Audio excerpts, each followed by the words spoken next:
Welcome to Ceasefire, where we seek to bridge the divide in American politics. I'm Dasha Burns, Politico White House Bureau Chief, and joining me now on either side of the desk, two guests who have agreed to keep the conversation civil even when they disagree. Former Republican Vice President Mike Pence and Rahm Emanuel, former ambassador to Japan, former Obama chief of staff, and former Chicago mayor. Thank you both for joining me. You are our guinea pigs, and you might be our role models if this all goes well. Thank you for joining us for our very first show. We'll see. We'll see at the end of this. We'll see, or maybe both, well, thank you both for joining me. This is our experiment here to see if we can find some common ground, even from two guys that are very different characters. Not only are you two from opposite parties, but we've got a tough talking city slicker here and perhaps the epitome of Midwestern nice. But one thing that people might not know about you, but people may be surprised that your relationship actually goes way back. You guys served in Congress together for 6 years in the early 2000s. Your offices were close to each other. So what, you became friendly neighbors? How did that work out? Well, that happened because, Indiana's famous for a lot of things. Popcorn's one of them. And, love your popcorn. So as a congressman, I had a popcorn machine in the lobby of my office, and my staff frequently saw Congressman Rahm Emanuel come down for a bag, and he was always welcome. I want to be clear, it was a bag of popcorn. Let's be very clear. This is not Chicago. Yeah, exactly. So you would go, you get some popcorn, you would talk politics? For maybe they gave me you get a lottery, when you get an office. Maybe they wanted adult supervision for me, but yeah, I would get popcorn. But Mike and I often would bell would ring, and we would walk from Longworth, 4th floor, over votes together, and that's how we got to know each other very well. It was a divided Congress back then. Familiar to people right now, but do you think at that time it was a little bit less taboo to work across the aisle, or was it pretty hard back then too? Well, I think it's one of the best kept secrets in America is that most of the people that get elected to Congress actually come there to actually do the job and to make progress. They're here to advance an agenda, and Rahm and I have different agendas and different policy prescriptions. But I think we are living in a time when a lot of the rewards go to what I think is more performance art the incentive structure than policy. And the thing that I appreciated about Rahm is while we differed, particularly after he led the charge for the Democrats to defeat the Republican majority in 2006. I always 20 felt years like later, you got over it. I did. Still too soon. We won it back a couple years later. Getting some PTSD here. But I will tell you, I will say this about Rahm that, and I still feel that way, that he was one of those people that when he told you that his conference was going to do something, they did it. And that's the way that, democracy depends on heavy doses of civility.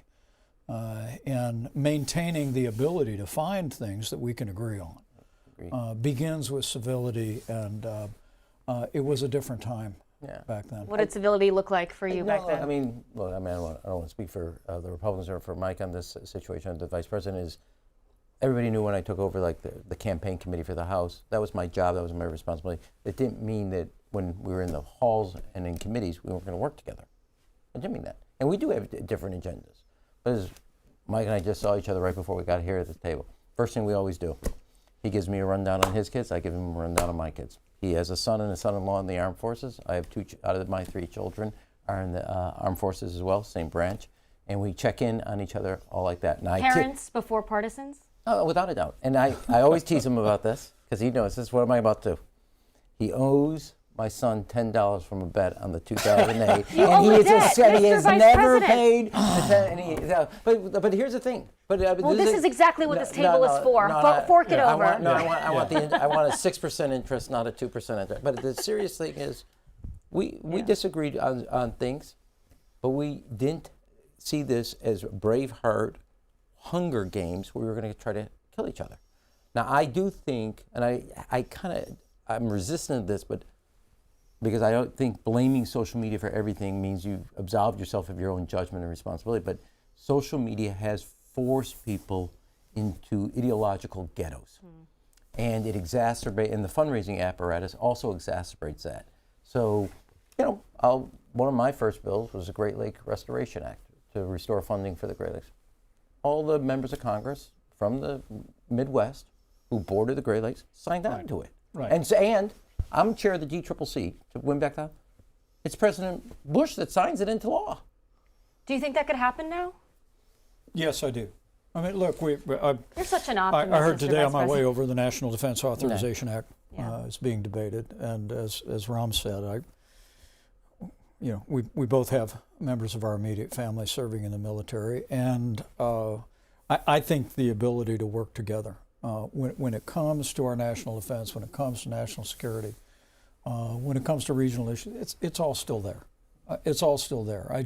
I do want to clear up the whole bet thing. It was actually It's $10. 2008. He was President Obama was running, and Rahm, who his kids apparently don't fall too far from the tree, as we say in Indiana. I ran into him a month before the election, and Rahm is sounding confident about President Obama's chances, then candidate Obama. And his son looked at me defiantly and said, we're going to win Indiana. And you're not going to win Indiana. Nobody's won Indiana since JFK. And on the Democrat side. And I lost the bet. So I just wanted to, Zachariah's job at the age of 10 Wow. was to collate Wow. the polling in Chicago across You got the him battleground. started young, And my no, friend. this was his choice, and he would take the train, et cetera, and he sees then Congressman Pence, and he says, no, Senator Obama's going to win. And he says, okay, I'll bet you. And I said, he goes, $10. And every time I see him, I tease him. I said, you owe 10 plus cumulative interest, compounded interest. That will be hanging over your head forever. I intend to keep it hanging over. I want to step Apart into from the national security, I'll yeah. also say foreign policy. Look, Yeah. Rahm and I are going to differ on core issues. We're going to talk about some of those, I'm too. pro-life. I don't apologize for it. I know he has a different view of that. I think in terms of size and scope of government, Rahm and his party have supported solutions that I consider big government solutions, expansions of the welfare state. But where I want to take a second and commend him is I'm grateful for the role you played as ambassador to Japan. Thanks, Mike. I think one of the accomplishments of our administration was that we changed the national consensus on China. And up to that time, there were differing opinions about the approach to China. Our administration took a strong stand saying we're going to end this era of trade abuses, intellectual property theft, military provocations, human rights abuses.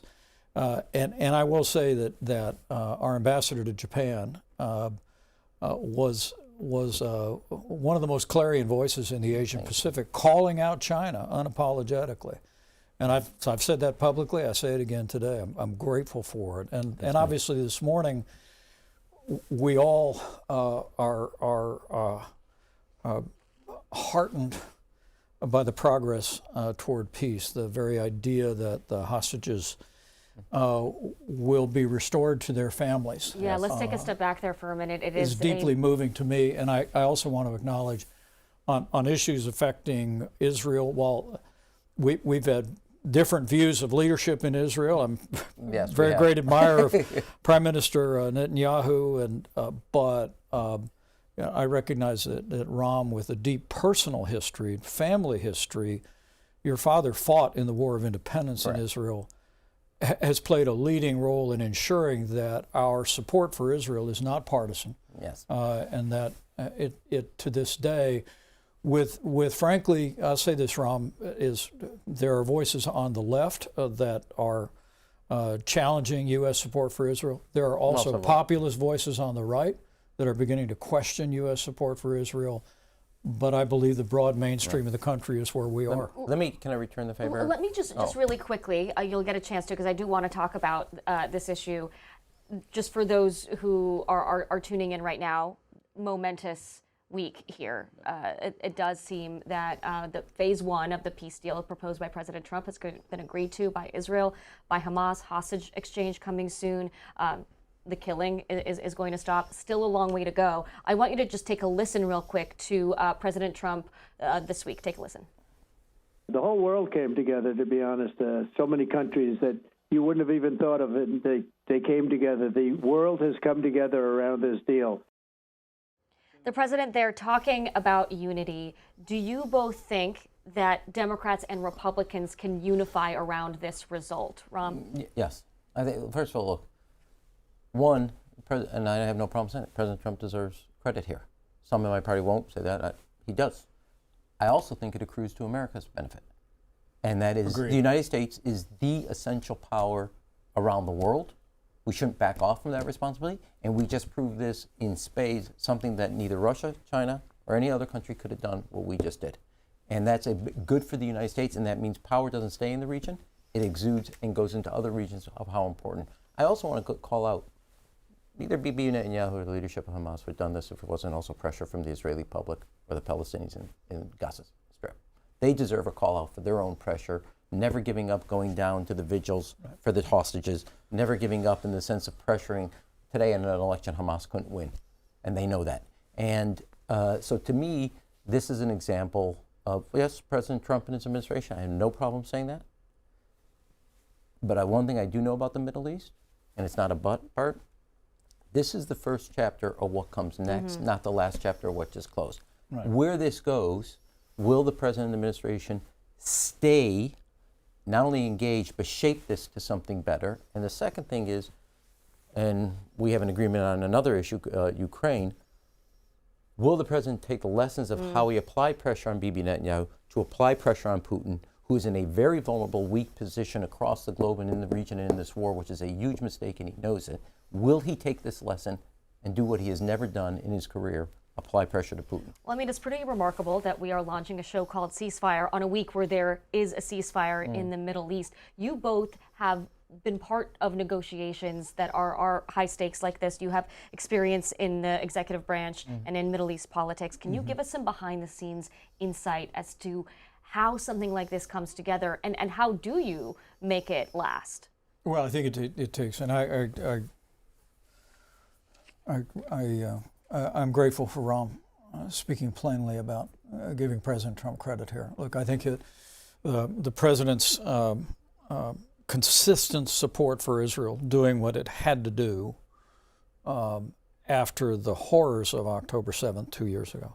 I mean, Dasha, I traveled a few months after October 7th to communities that were struck. There were literally still bullet holes in the walls and blood on the carpets in Kfar Aza. I went to the field where the young people had been brutalized and cut down and murdered. And the ability to stay with Israel as they did what needed to be done, and the president's relentless pursuit for peace here and that of his team, I think is to be commended. In the spirit of your show, though, I will say I strongly agree that we ought to welcome this first step. Pray for the comfort of the families who will be laying to rest loved ones that have been restored to them. But it's important that next steps happen. In my judgment, it's absolutely essential that Hamas be disarmed. Yeah. It's absolutely essential that a new governing body be established in Gaza. We were in the Congress when the Bush administration made what I believe was a historic error. Forcing the election. Turning Gaza over. Yeah, forcing the election. To what would become the claws of Hamas, and literally bulldoze synagogues in Gaza and essentially remove the Jewish community. That there's got to be a different future here, but this 20-point plan, I believe, is a framework for that. What I would say is, look, in Congress, across lines, in the region, trust is essential. And the ability that the President of the United States, realizing Bibi Netanyahu, in my view, made a massive critical strategic error bombing Qatar. Massive. Forcing him publicly then to apologize, get on the phone, showing Qatar that leadership, showing Qatar whether it's a security treaty or not, we're going to put that aside because we debate for a long time. And then aligning the Arab world, meaning Egypt, Qatar, and Turkey most principally, to force Hamas, while he pressured and showed that he was willing to pressure Bibi at the right time, created the conditions Basically you could say yes or yes, sir, but those were the only two choices. A lot of my White House sources said it was that moment that led to this in some ways. But Dasha, on this thing, to me, having gone through Oslo, Y Plantation, Camp David with President Clinton towards the end, in the end of the day, what I think is missing in Washington is this is the first of what's next. Now, this ball can go that way, it can go that way, it can die and not bounce again. So the question is, will the administration and all the other partners seize this as an opportunity to do something and take this and advance it 20 yards rather than 2 yards? But Rahm makes a really good point here, and that it's the direct involvement of the president. That you served as chief of staff for a president. I served alongside one. I'll never forget when Secretary of State Pompeo and others had reached a point of negotiations with the Taliban for bringing an end to the Afghanistan war. The president insisted on a phone call with the head of the Taliban. Now, I have very strong opinions about the Taliban and their brutality and ruthlessness and oppression of women and destruction of other cultures. But I'll never forget, the president had the head of the Taliban on the phone in the Oval Office. And the deal was, look, you can never harm another American soldier or the deal's off. And we went 18 months without an American casualty in Afghanistan. He said you have to work with the Afghan national government and you can't harbor terrorist organizations. That was the framework of the deal, and I'll never forget hearing the Taliban leaders say, oh, yes, Mr. President, yes, Don't Mr. underestimate, and Mike knows this, and having served two presidents, the power of that Oval Office, the power of the voice of the President of the United States is the credibility of this country. And that's why I say China couldn't do what we just did. And you now have Turkey, Egypt, Gulf, Saudi Arabia, aligned with America. You can move this 20 yards rather than 2 yards if you decide. I want to talk about that power of the presidency in the context of something else. If I can say this, not to break the vision, frankly, when the Taliban broke the deal in the Biden administration, and they moved on Mazar al-Sharif in the north, and we continued the withdrawal. To me, that was a catastrophic error that resulted in the disastrous withdrawal, very likely emboldened Vladimir Putin toward Ukraine. But I think the president's word, the president keeping his word, seeing it through, and I thought one of the things that President Trump said about Israel and the peace deal this week was he has said all parties will be treated fairly. That was, yes. And to your point, I think he's created the conditions where Gentlemen, people I want to move us along to another issue. We've seen big progress in the Middle East. Where we haven't seen progress is on this government shutdown. I want to get both of your perspectives on how each of your parties is handling this moment. Mr. Ambassador, Mr. Mayor, we'll start with you. Look, I mean, now again, talk about PTSD. I lived through the 95 shutdown. I was advising the White House when I was mayor about the 2014. So one is, I would say, the Trump White House has made a mistake because you could have made this a Democratic shutdown, and because of the way the president acted, they co-own it, if not own it. What do you mean by that? Because it's not being perceived as a Democratic forced shutdown. It's being perceived, if anything, pox on both your houses, if not driven by the Trump. So they've avoided the downside. If I was a Democrat, I would sharpen the message right here. You spent $20 billion bailing out Argentina, and 20 million Americans are about to lose their health care. And I'd make this a really binary choice that I think they're making a good faith effort, and they're winning the argument about health care. You saw Congresswoman Green already came out and said we should restore ACA funding. So it's clearly they're winning the argument in the pain level. It's about pain threshold. You wrote a $20 billion check to Argentina for bailout, which we were out of the money already. It's lost. And 20 million Americans are about to lose their health care. And I think in this case, the government shutdown is the members of Congress are going to feel the pain when you have air traffic controllers, military families not being paid. That's when they're all going to come together. You've given advice to Democrats. What advice would you give to Republicans? Is there a way for both parties to win here? This is the old chief of staff. Yes. This is the chief of staff. Chief of staff. We're going to have a clean CR vote. Republicans win the clean. 1 hour later, we're having a vote on the premiums. Same day, same time, same day, back to back. You get your clean CR, so you could declare victory, government's reopened. We get a vote on the ACA bill. Everybody knows what the premium is. It's not a long negotiation. We're not going to vote on opening and we get to get a negotiation. We know what it is. You know what the deal is. You can do a 1-year extension of the premium support. Back to back, same days, everybody gets a win. Mr. Vice President, what do you think of that? Well, He'd be sitting in the office talking about this. Say, I want to see the vote. I want to see the language first. We lived through the longest shutdown in history. That there may be a new record set. Do you think there will be? Look, this is a Democrat shutdown, and Republicans have been trying to make that case. But I don't disagree with Rahm in the sense that I don't know they've made it as effectively as they could in this situation. Look, I will go back to, and Rahm and I, we battled over Obamacare when he managed to get that passed into law. I was also 6'2" then. I've spent a lot of years trying to repeal Obamacare and reform health care in this country. I think the argument Republicans could make and should make is that during the early days of the Biden administration, in the name of a COVID response, premium support that largely goes to big insurance companies was dramatically increased, but it was sunset. It was supposed to go away the end of this year.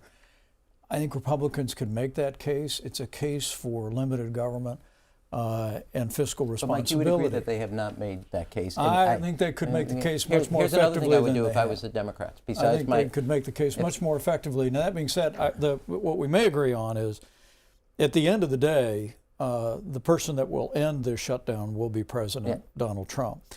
The president has the ability, and I think he signaled a willingness to resolve some issues, to bring people together. And I will tell you, again, we're back to a couple guys with kids in the military. I mean, the idea that people are wearing the uniform of the United States. I was with a border guard yesterday in southern Arizona.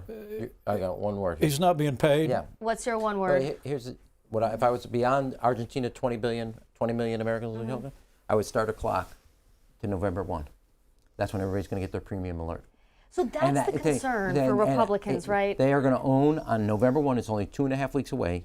They're going to own every premium increase, whether you're in ACA or not, because it's in the consciousness. Because you say, Mr. Vice President, that it's and not. You're setting up 2026. I think this is. I'm not here to give advice for Republicans. Yeah, but make my day. Well, you say that the subsidies, look, that this is a temporary solution, right? But Americans are going to see their premiums go up. We run the risk of wrecking your show. You were role models first. Now you're the guinea pigs. No. What we're saying to you is ceasefire lasted in small C letters. I'm somebody that has always believed that greater transparency in healthcare, empowering the American people to be healthcare consumers, health savings accounts like President Obama permitted me to introduce into Medicaid when I was governor of the state of Indiana, and it was enormously successful. That's a pathway for a different vision than Obamacare, which I would argue has largely failed. People weren't able to keep their doctors. The premiums have gone up. Healthcare's gone up. We're 15 years down the line from that now. In the spirit of this show, I will tell you, I think, look, you can't beat a program without a program. Republicans have an obligation to articulate a vision for healthcare reform. And until we do, we're going to end up shoveling more and more money to failed Obamacare. They can't take it away once people have it. That's the part and stuff. I want to tell you one anecdote. He won't remember. Remind us. If it's in the spirit of the show. In the spirit of the ceasefire. Okay. George Bush was coming through the halls. It was some ceremonial thing in the rotunda. He was coming out the House side. And I grabbed Mike and I said, come on, President Bush is done. Let's go see him together. Bush is walking, sees us, and he goes, the unholy duo. And he goes, is it unholy or is it a duo? I think both today. I mean, what is your advice, though, to Republicans? Because healthcare is an issue that Republicans have struggled on, but Republicans have not been able to figure out healthcare. Well, this is not going to help them. I mean, shutdown aside, what can they do to get stronger on it? Well, it's the old rule of politics that Mike just articulated. You can't beat something with nothing. And every time we have proposed, whether it's Medicare, Medicaid, or in ACA/Obamacare, the only thing they do is try to either end it or in any way try to basically debilitate it with cuts. And I think this is only going to extend the argument about health care as a primary in this area. The only time that Republicans actually did something, which we resisted, was the expansion of Medicare under President Bush on the prescription drugs for seniors. but that's the only time they back Which I opposed. I understand you consistently. The memories here are very, very good. No, but here's the thing: is that when you say what would be my advice is, you are literally resisting things and reinforcing a negative.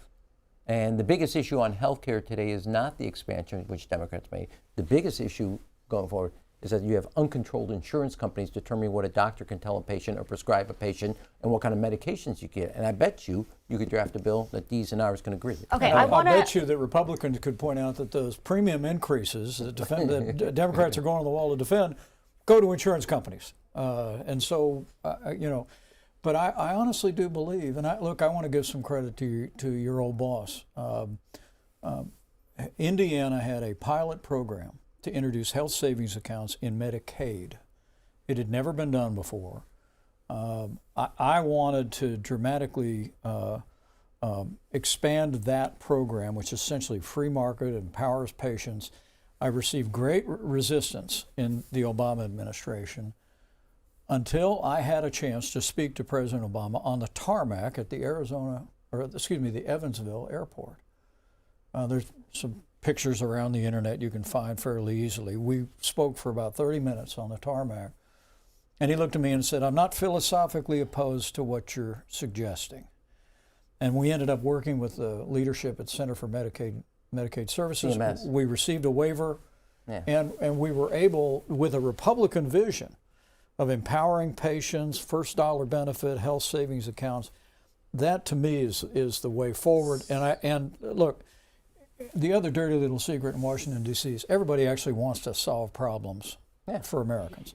And the issue of affordability of health care, first dollar benefits for health care, particularly for the underserved community, is a goal that I think Republicans have an obligation to bring Republican principles to that. I want to look at the future here for a moment, because I think the future is bright for you both, but someone may have some plans in the works here. I saw you were in Iowa not so long ago saying you're thinking about running for president. Are you running, and what's your timeline? I'm in the thinking phase, as I answered your question before. You're not going to break the news here on Ceasefire? It's not, no. All right. I haven't made a decision. Mike knows this. You can make a decision first in your gut, and probably also first with your family. And that discussion is more important than doing it here on Ceasefire, and I'm not there. Well, Mr. Vice President, what do you think about Rahm running for president? Do you want to see him in the running? Look, having run for president, I always tell people I ran for president in 2023, not so where you'd notice, but we got in that primary, and it is a very deep personal decision. I respect anybody that's willing to step forward, not only at the national level, but step forward, run for Congress, run for a state legislative seat, run for mayor. You're going to find out. You're going to find out, as he found out, that it's one thing, all due respect, Dasha, it's one thing to be on television and to be a commentator and to reflect on things. Governing's a different thing. And, I, for my part, my parents, you wouldn't know this, my parents grew up on the south side of Chicago. All my extended family is from there. I love Chicago. It's broken my heart what's happened in certain precincts in Chicago and the violence that's happened. I give Rahm a lot of credit for having tried to drive education reform and make progress in Chicago. His career led in a different direction, but so what's your I think advice at the end to of him? the end of the day, I have a lot of respect for anybody that's willing to step forward. Can I say one thing? Look, Mike's been vice president and he's been a governor. I've been a chief of staff mayor, without going through the resume. The one thing we both know as mayor and governor, that when you have big choices, and this is true also in the Oval Office, the choices are usually bad and worse. And you got to have the judgment and the character to know the difference between bad and worse. And, we've made decisions to run, not to run, et cetera, in our career at different points in our lives. I'll evaluate that, but I think that the key thing, as I've said to you before, is do you have something to say? I happen to believe about the American dream and the importance of education to achieving that dream. And it's basically unaffordable to the American people. If I got something to say that nobody else is saying it in a way that I feel is important, and I'm not going to look back in life and say I woulda, coulda, shoulda, then I'll run. If I can't, and I don't think I have something to say on this very important topic, because I think we're at a crossroads as a country, not a ceasefire, but a crossroads, then I'll say it. Can I ask you both, when it comes to the future of your opposing party, so Mr. Vice President, the future of the Democratic Party, do you want to see it go in the direction of a Rahm Emanuel or, say, an AOC? Oh, I would never want it to go in the direction of a Rahm Emanuel. I like him on television. Stay there. Look, I went to the inauguration in January, and frankly, I was overwhelmed by the number of Republicans and Democrats that thanked me for being there after the difficulties of 4 years ago.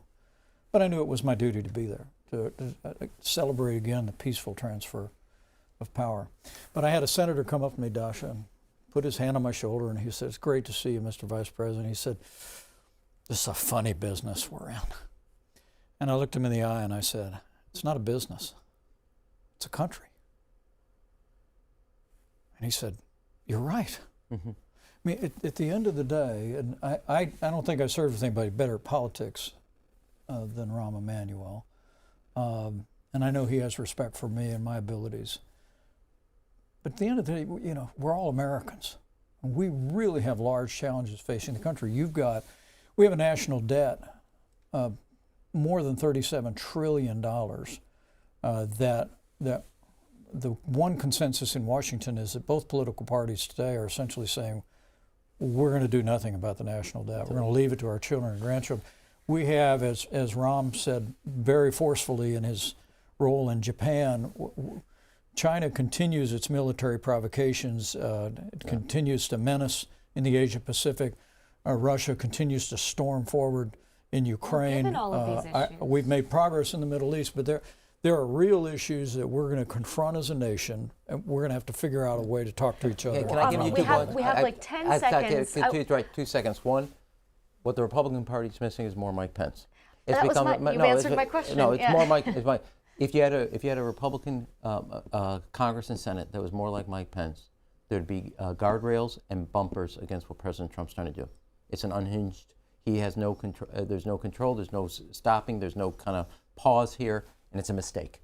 And the Republicans in Congress and Senate own what's happening here. And obviously, we disagree about what it is. I think this is a very bad moment. Second, one thing I learned in Japan is a lot about America. There is nothing China's doing that scares me.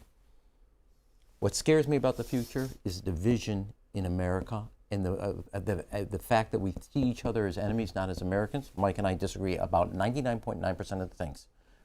But I never doubted his commitment to the country and his commitment to public service. Today, we have a sense that we are in our politics, and I put this on the president. His job is to find the ceasefire. His job is to lead and not have a moment where every American is pitted against another American. I joke, I did a bike, when I was mayor, I did a bike trip around Lake Michigan. And I found that the worse the cell phone service was, the nicer people are. Well, gentlemen, I think these guinea pigs have ended as role models. So thank you so much for being here for our inaugural episode of Ceasefire. Appreciate you both. Thank you, Josh. Let's turn now to this week's C-SPAN flashback, where we dig deep into the video archives to show you a moment in political history that's eerily similar to what's happening today. The year was 2007. While appearing at a Senate oversight hearing, Attorney General Alberto Gonzales responded to questions about the dismissal of several U.S. attorneys. Take a listen. I'm very concerned. I've had 2 of them asked to resign in my state from major jurisdictions with major cases ongoing, with substantially good records as prosecutors. You deny that you have asked, your office has asked United States attorneys to resign Senator, in the past year? Yes or no? Yes. No, I don't deny that. What I'm saying is, but that happens during every administration, during different periods for different reasons. And so the fact that that's happened, quite frankly, some people should view that as a sign of good management. What we do is we make an evaluation about the performance of individuals, and I have a responsibility to the people in your district that we have the best possible people in these positions. And that's the reason why changes sometimes have to be made, although there are a number of reasons why changes get made and why people leave on their own. I think I would never, ever make a change in a United States attorney position for political reasons, or if it would in any way jeopardize an ongoing serious investigation. I just would not do it. Gonzalez resigned later that year amid mounting criticism over the firings of U.S. attorneys and his management of the department. President George W. Bush reluctantly accepted the resignation, stating Gonzalez had been unfairly criticized for political reasons. Have you ever watched the politics play out here in Washington and asked yourself, why are they doing that? Well, we've got two political pros from both sides of the aisle to help explain. Sean Spicer, former White House press secretary during the first Trump administration and host of The Sean Spicer Show, and Faiz Shakir, senior advisor to Vermont independent Senator Bernie Sanders. He was also Sanders' campaign manager during the 2020 presidential campaign. Thank you both so much for doing this. I'm going to ask you guys to kind of take off your surrogate hat and put on your strategist hat here for Ceasefire and explain to us some of what's going on. I do want to start with the big news, of course, the phase one of the peace deal that's been agreed to between Israel and Hamas. Sean, how big of a deal is this for President Trump? What does this mean for the White House? Well, a couple of things. I think it's big for him personally, right? I think the idea that he got this deal together on a personal level is huge. On a national level, it's huge. Politically, domestically, generally speaking, we don't give a lot of credit for foreign policy wins, so I don't know how much it translates in terms of like for the midterms or something. But I think that this is a personal point of privilege and pride for the president to solve an issue of this magnitude, to bring these parties together. He likes talking about being a president of peace, so this is just another big example. And I think the other big win, I think, is the unconventional nature of it, right? This was not career diplomats sitting in some room in Geneva. Witkoff, a real estate guy, right, yeah. And Jared Kushner brought back for the thing. And that, to me, is, again, just a positive sign for this idea that not everything gets solved by career diplomats, bureaucrats. Some outside thinking is healthy to the process. Faiz, what do you think about the Democrat response here, and how should the party walk this line? Because so much of the pattern for Democrats is to resist or criticize what Trump has done. What's the play here? Well, you know, you've seen in Democratic Party politics that this issue has become much, much more emotionally salient over the past couple of years. And I agree with everything that Sean Spicer said, and I think that, you know, as someone who disagrees with a lot of things that Donald Trump does, it's a significant accomplishment and 2 years in the making. So I'm glad that we're there. For Democrats, I think this is only the beginning of a rebuilding of Gaza, quite frankly, and not to lose sight of that the whole country's been decimated, education system, electricity system, you name it, hospitals, all decimated. So there's got to be a rebuilding of society. And, you know, from the perspective of just wanting Israel to succeed and be a safe and secure nation, you want it to be living in peace and security with neighbors who are also succeeding. And so for those who care deeply about Israel's security, I hope that the investment is to make sure Gaza stands up as a strong neighbor and one who takes care of its citizens well. Well, we've got steps forward there, but we have some steps back, a stalemate here in Washington. Let's talk about the shutdown. Faiz, I want to start with you because Senate Minority Leader Chuck Schumer was really roundly criticized by the left wing of the party the first time around in March when he voted to keep the government open. How much is that playing into his calculus here, you think? A fair amount, I think. I think he realizes later that that was probably a misstep. At the time, you'll remember that DOJ was full force, like firing everybody willy-nilly, even froze Medicaid at some point. And it was, you know, there was a revolt in this nation, and he didn't meet that moment and didn't channel that energy. Now we're in a moment where I think he's shifted his politics and he's found an opportunity. To his credit, I think he's got a wedge that is correct, that you're about what, I think your previous guests were talking about, we're about a month and a half from where ACA tax credits expire and literally healthcare premiums go up. There's a ticking clock here. Exactly. And so, you know, Speaker Johnson's best argument is, listen, guys, we shouldn't take care of this in the government funding bill. We can deal with this later. And those of us who cover Washington know you're like maybe 30 legislative days away from the end of the year. There isn't much time, is my point. So if you wanted to resolve it, Schumer, Jeffries, to their credit, have got the right issue at the right time and say, well, we can resolve this right now, and we have to. Well, Sean, for Republicans, do you think how closely are they watching this? Do you think they understand the resolve that Democrats have right now because of everything that Faiz is saying? That's a great question because I think, look, Republicans know they're 5 Democrat votes away in the Senate from moving this forward. There's a couple options that they have, right? So one, they can hope that someone like Jeanne Shaheen from New Hampshire starts to, you know, create a deal independently of Schumer. And that's where I think there's a lot of hope that we can break off some of these folks, maybe 2, maybe 3, and then hope the other 2 come. So you can do that. 2, you could go nuclear and say you only need 50 votes, right? Which is another possibility.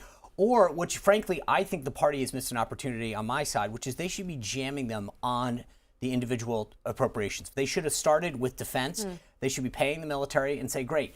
And to my mind, I think this was a huge missed opportunity for the Republicans. They should have said, you want to hold up the entirety of government funding? Fine. But we're going to start passing them one by one. We're going to name conferees, defense approach, do it first. Force Democrats to vote for or against military members getting paid. And then if they agree to that, then you go to the next one of the 11 remaining ones. But this was a strategic misstep, I think, by Republicans, not to jam them on that and just hope that we can wait out the government funding piece. I also think that the 7 weeks thing, I get why they did it, but start to narrow that. This is one where you could have sequenced and said, fine, what if we open the government for 2 weeks and then we can talk to government? But at some point, we had the higher ground and now it's becoming a little shaky.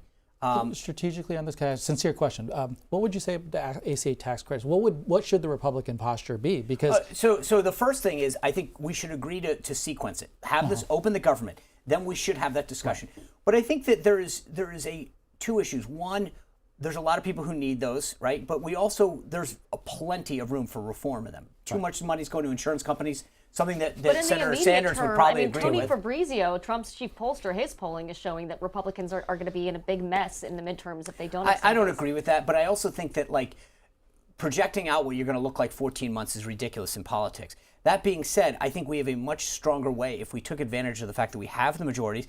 Senator Sanders is someone who's been very outspoken about the amount of money that insurance companies are making on this. We could have come to him and said, I tell you what, let's do a 1 week deal. We'll agree to some stuff on ACA where we really reform how much money is going to insurance companies, making sure that the subsidies are targeted to people who need them. And I think we probably could have driven a wedge among some in the Democratic Party, maybe not all, but enough to get us to 60 votes. Faiz, do you agree? Do you think Republicans kind of messed this up a little bit? I haven't, it'd be interesting if they listened to Sean and had a proposal because we haven't seen it, right? And so it would have been interesting to see, okay, you actually literally want to solve a fundamental problem that affects tens of millions of Americans, that their healthcare premiums are going to unnecessarily rise. I agree that with Senator Sanders, obviously him and his campaign manager, that the subsidization of United Health Group and Centene and other health insurance companies is not the best way to try to solve healthcare in America. In my view, it's been Medicare for all, an expansion of a government-provided healthcare that other leading nations provide to their people. So I'd like to see that personally. However, if you're at the moment, if you just care about people, and I think one of the goals of the show is that let's orient around the fact that there's commonalities. We have to solve problems for people. People are going to face unnecessary cost hikes. And, in my view, it's because the One Big Beautiful Bill factually made this possible. Let's solve it. And if you came to whatever the approach was that Sean's suggesting, you could probably find an agreement. But can I just say the one thing that, again, and I will say we're losing the argument on this, so you may not agree with me on the substance of this, but the irony is that Democrats created this problem, right? Because when you implement policy, you can either do it permanent. And Trump, we face the same side on the Republican Party, where in Trump 1, we passed tax credits that sunset in 7 years. And suddenly we ended up, luckily, Trump was back when he did, so we could fix it and make it permanent. But it was our problem to fix. Democrats put these healthcare subsidies in and sunset them. So we wouldn't be dealing with them if they made them permanent from the beginning, which they didn't. A pretty classic story in Congress, but I think right? the beauty is, and to Faz's, his side's team credit, we're owning this. Like, they're the ones who set up the sunset, and yet then they're turning around and saying, you're going to let them expire. Like, So back in 2013, I want to hop in the time machine real quick. Years before his first term, President Trump weighed in on who is to blame in the event of a shutdown. Take a listen. It always has to be the top. I mean, problems start from the top, and they have to get solved from the top, and the president's the leader, and he's got to get everybody in a room, and he's got to lead. The interesting thing is in 25 years and 50 years and 100 years from now, when the government is, when they talk about the government shutdown, they're going to be talking about the President of the United States. They're going to be discussing one person. So I really think the pressure is on the president. So a decade plus later, what is the president's calculus in this moment, you think? Is there any deal without Trump? I do. I mean, I think, as I said, I think there's a sequencing deal, which is we agree that we'll have a vote on ACA subsidies if you agree to reopen the government. And remember, almost every single Democratic leader in the past has said you should never hold the government hostage when it comes to funding. I mean, this is the irony of the debate we're having is kind of ridiculous. This is the Republicans didn't put one policy that they wanted in the extension in the CR, the continuing resolution. It literally was a straight out CR. We were basically having a discussion that says the Democrats should be able to discuss the issues that they want, i.e. health care, but we should have nothing. So what do you think is in Trump's head right now? Who's in his ear, and why is he approaching it the way he is right now? I think both Johnson and Thune are definitely talking to him. Obviously, he's got a team at the White House, very politically savvy, and they're saying to him, we're on strong ground here. The other thing is, I got to be honest, I was here during the government shutdown in 1996, went without pay during that one. I've been through a ton of these. This is the least impactful government shutdown that I've ever seen. You walk down the mall here in Washington, D.C., the Smithsonian's are still open, the Statue of Liberty is still open. I don't think that this particular shutdown is being felt by the American people the same way that a lot of others, unless you are a federal worker who lives paycheck to paycheck. And those people are real, and I don't mean to minimize the impact that those folks have. But I'm saying for a lot of people in America, they don't feel the same. They're not seeing essential services being withdrawn. They're not, having a vacation cut short because a national park is closed. And that does make a difference in the calculus, in the strategy on your urgency to fix things. Yeah, what about that strategy on the Democrat side? What are Schumer and Jeffries thinking? What are the pressures on them in this moment? Well, in this case, you mentioned that, that it might have probably been better off had they tried to engage in this tactic in March, but here we are now. And they did an action this time that they didn't do last time, which is they demanded a meeting with the president. And to this point, what is a little bit surprising for me, Sean knows much more about how President Trump thinks, is that he's largely been absent from a lot of this. He's, for someone who generally likes to be the man in the arena, calling the shots, telling everybody, hey, this is what we're going to do on a daily basis. We're in the midst of a extended government shutdown now, in which he is mostly a commentator. He is not the convener. He is not showing that he is in charge. He's certainly on Gaza, on other issues. It's very clear the president is leading. And on this one, he's quiet. But it's different. That's why, because we're not negotiating policy, right? And that's what's different. It's, hey, open the government, then let's negotiate. So if we open the government again, and then we're having a discussion about ACA, what we're doing on subsidies or not, I think then he gets much more engaged on that discussion. But right now, there's no policy discussion. But the Republican position is either you open it or you don't, and then we'll talk. So he has been engaged. He held a meeting, laid out the lines of communication, what we need to do. I think if we open the government back up, he'd be well engaged into that discussion. My impression was listening to him, Dasha, was that, when the president said, I'm talking to Democrats, and everyone was kind of confused in this city, was kind of like, wait, is he actually negotiating with Democrats? And Johnson and Thune were kind of like, hey, no, there's no negotiations. He kind of backed off of that statement. My instinct was that's the kind of leadership we would have assumed of a Donald Trump, is that he is going to go call Chuck Schumer. He's going to talk to him directly. So that's not happening. So what's the line for Democrats now? I mean, how long should they hold out here? Well, I think you got an opportunity, as we talked about with ACA subsidies. So you're here, let's say, a few days, a week plus into this thing. And I agree with where Rahm in your previous segment was talking about, where if you could get to a place where you say we're going to resolve ACA subsidies, it doesn't have to be in the government funding bill, but the agreement that this issue is real and must be tackled and voted on and resolved is a win for the Democratic Party and win for a lot of people who are going to deal with unaffordable health care costs. Let's talk about another big moment this week. FBI Director James Comey was arraigned. If you were working in the White House, Sean, would you advise further criminal prosecutions of other perceived political foes like Letitia James and Adam Schiff, or do you think there's a potential danger here? I think the White House shouldn't be directing it. The Department of Justice should be deciding whether somebody has broken the law or not. And so the answer from the White House should be the Department of Justice should investigate anybody who's broken the law, and if they have, proceed with the appropriate charges. Faiz, how much should Democrats be jumping on this? I've seen, Dems have been responding to everything that is unprecedented out of this administration, which is a lot of things, right? How much should they be focused on stuff like this versus the kitchen table issues that we were talking about earlier? There's deep concern, and I think the nation, if you look at polling, that the president's instincts occasionally to act in authoritarian ways to grab power and violate the norms of independence where you would expect them to be, whether it be the Federal Reserve or in the media or university presidents or even in deploying the National Guard, that there should be a democracy, not an authoritarian ruler whose own whims and desires govern such things. And in my view on this, I hope the Democrats are the bulwark. That's what they expect of a check and a balance. That every one of these actions demands a thoughtful and organized response to them. That isn't to say you oppose every single one of them, but you do demand questions about them. You pursue them. You investigate them. Yeah, you got to be a little careful. I mean, you look at Letitia James, for example, or Adam Schiff. When you start putting down in public documents where your primary residence is twice, and I don't know if I were a Democrat, I'd be too quick to jump into defending any of those actions without knowing the facts. I mean, the documents are out there. So I would be a little cautious, whether it was my party or another one, on urging anybody to go out there and defend some of this behavior without having all the facts. So the gentleman that was just sitting in your seat earlier, Mr. Mike Pence, former vice president, he talked about Republicans and small government and how he disagreed with Rahm Emanuel on that.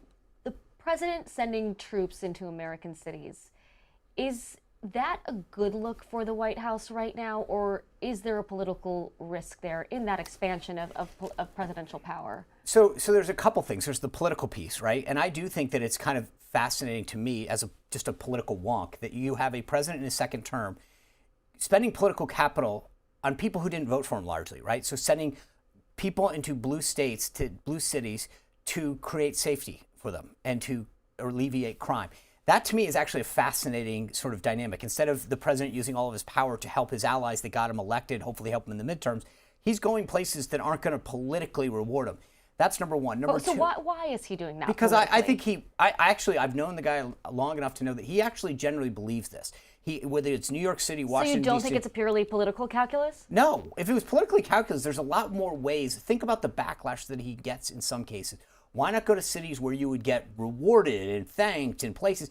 That's how whether you're Republican or Democrat, no political strategist says, hey, let's go into things where we have a potential of a downside. You want to go in things where you're going to get a guaranteed win. So I think politically this was risky, but it's for the right reasons. Secondly, I think one of the things that's difficult about this conversation is that it's a very complicated one. So using the National Guard is not active military, right? National Guard falls under Title 32. Federal troops fall under Title 10. There is a big difference between how you utilize them and how they're discussed, mobilized, utilized. What I think this president has done, again, if you go look at their court filings, defending federal agents and assets and buildings, right, and saying we're using these troops to do that is very different than just sending them into Washington, D.C., here where the president constitutionally has a much greater constitutional authority to do so. So it's a much more complicated situation, I think, than people give it credit for. But so far, I actually think it's a smart move. Going in and fighting for people's safety and the alleviation of crime is a smart move. And of course, regardless, it's going to get caught up in the courts. Faz, very quickly, because we're running out of time, do you think there's an opportunity politically for Democrats here, especially folks like J.B. Pritzker and Gavin Newsom? Sure. So firstly, the National Guard should be deployed, democratically, such that you talk to the governor and you talk to the mayor and you solicit their negotiation and agreement that the National Guard is going to come into those cities for the purposes that presumably want to protect safety and obviously understand that is there a serious safety concern? What is it? How best to address it? And in my view, I hope that the Democratic overreaction shouldn't be that we don't want to solve for safety. This, in my view, is a bit of a trolling operation by the president. He likes the discussion of public safety. He wants to show that I am a man of action in the arena, deploying people and doing things. I see that. And yet he is, I think, in my view, overreacting both with ICE and the National Guard and over-deploying, over-aggressive. So the Democratic reaction has to be, and what has been a challenge for them, is to acknowledge that there is a challenge, that if there is homelessness in a city, if there is a public safety concern, that you are seriously focused on trying to resolve this in a honest and sincere way. Too often, I think we've gotten on the tracks where it doesn't seem, but there's only one party interested in solving and they want to overreact to it. And immigration, for a long time, Democrats had not even talked about it being a serious issue. It opened up the political window for over-deployment of ICE. All right, gentlemen, we are running out of time here. Before I let you go, I want to introduce you to a new segment here on Ceasefire called Not on My Bingo Card, where we highlight some moments that are unexpected, a little quirky, a little weird, as our politics tend to be these days. So this week, during Attorney General Pam Bondi's testimony, things took a bit of a weird turn. You may have seen this in an interaction between Republican Senators Ted Cruz and John Kennedy. Take a listen. I'll point out Senator Kennedy has a new book about testing negative for stupid, so I hope I test negative for stupid. I hope I meet the threshold of You do meet it, and I talk in the book about the tattoo of the Backstreet Boys on your back. Look, I can't help that you don't want to reach young people. I think young people are the future, damn it, and I'll do whatever steps are needed. Backstreet Boys? That would be on Vice President Vance's playlist, I heard, that got hacked. All right, Backstreet Boys, tattoos, playlists. Is that real? Why don't we do this? Those guys should just stick to legislation. and, I mean, that's not even a good dad joke. Gotta be honest with you. Save the tattoo humor for... there's certain things that you don't need to, to get into. You don't want to hear about body parts? No, but or just, I mean, again, stick to the legislation and the hearing and not... I wonder if the Backstreet Boys got a boost there. I don't think they wanted it. I don't know. No. Not in that way. That's not the PR they were looking for. No, that's not the PR they were looking for. All right, Sean Spicer, Faiz Shakir, thank you so much for joining us. Congrats. And we'll close this week's program with our ceasefire moment of the week, highlighting what's possible when politicians come together as Americans, not just partisans. 2 Virginia candidates recently showed up to an early voting location at the same time. Here's Republican candidate for Lieutenant Governor John Reed greeting Democratic candidate for Governor Abigail Spanberger at a polling site in Henrico County, despite some boos from the crowd. Well, let me do that too. I'm headed out. It's always good to see you. I got to get a fair tax, but you're working hard, and I appreciate it. Listen, John Reed has put his name on the ballot. I hate to be the one to tell you this. I did not vote for you today. I know that, and I return it, but that's okay. But I'd like to demonstrate that we can still be friends. You live in Henrico, I live in Henrico. I'm glad to see you, always. But we're too busy for coffee anytime soon, my friend. Probably true. All right. Look at that. Republicans and Democrats coming together, the type of moments we love to showcase here on Ceasefire. We also have a special behind-the-scenes treat for you all. Pence and Emanuel met each other in the green room, where the former vice president tried to make good on his bet with Rahm Emanuel's son. Tried to give him a $10 bill, though I think he owes him a bit more now, given the interest. Emanuel didn't want to take it, said, no thanks, you got to give it to my son. So maybe we need to have their kids here next time. That's all the time we have for this episode of C-SPAN Ceasefire. Join us next time as I sit down with Oklahoma Republican Governor Kevin Stitt and Maryland Democratic Governor Wes Moore. And a reminder, Ceasefire is also available as a podcast. Find us in all the usual places. I'm Dasha Burns. Have a great week.